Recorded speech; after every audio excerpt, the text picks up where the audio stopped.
Thanks for being here today, Thank Governor. I really appreciate your presence. I'm grateful for the service you've given to the public. Governor, I shared these concerns with you when we met a couple of months ago, but to be frank, I'm deeply troubled with the Biden administration's action to remove the previous Social Security Administration Commissioner, Andrew Saul, from office in order to appoint someone who more closely aligns with President Biden's political ideology. This is the sort of smashmouth politics that, when campaigning for President Biden more than intimated that he would not engage in, and it undermines trust among at least half of America in how our government is run.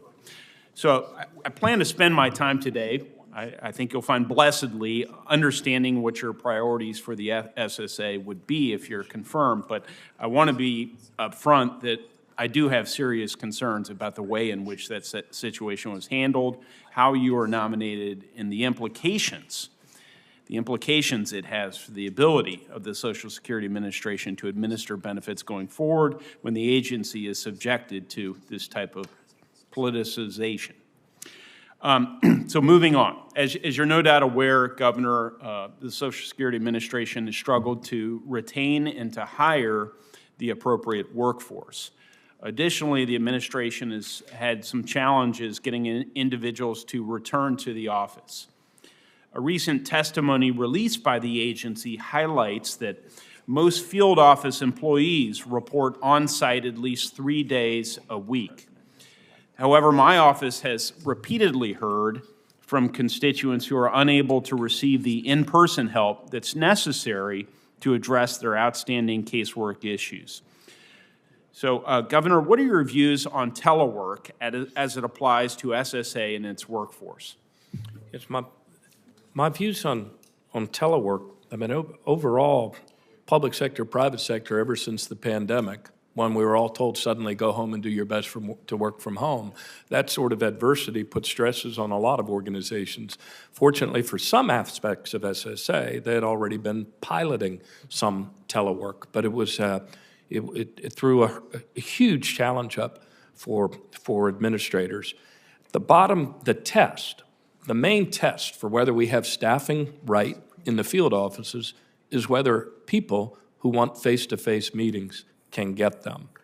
I don't believe it's all about the telework, although I don't think anybody in the private sector would tell you that they feel like they've gotten it quite right yet either. So we need to strive for that balance, with the test being that people can get meetings. I mean, for example, in your state, you've suffered a 22% loss in SSA staff in Indiana.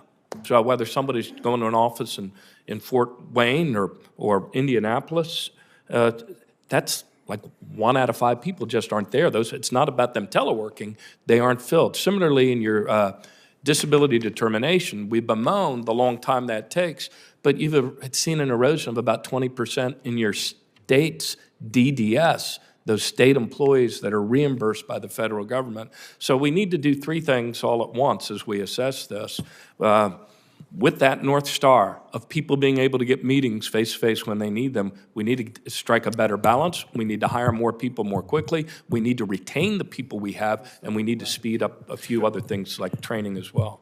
Have you established some goals, some metrics? For example, we should retain people for certain average amounts of time, benchmarked against previous terms of service.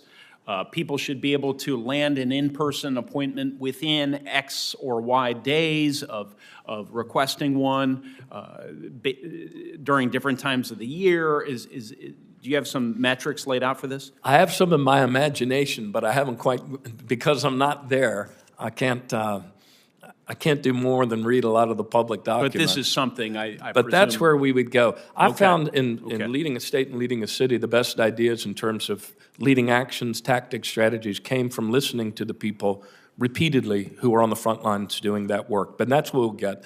The lagging indicators, I think, are pretty clear. I mean, we've rattled off today how long it takes to get a disability determination, and people being on hold for 37 minutes to get their phone answered are clearly two high opportunity targets for us to improve. Disability, a major issue for my constituents. I'll submit a question for the record because I know I have colleagues waiting about the amount of time. I have constituents from Greensburg, Indiana in particular, who've had some challenges. So thank you. Thank you, Senator. I thank my colleague. Just a quick point, and the senator from Indiana knows that I always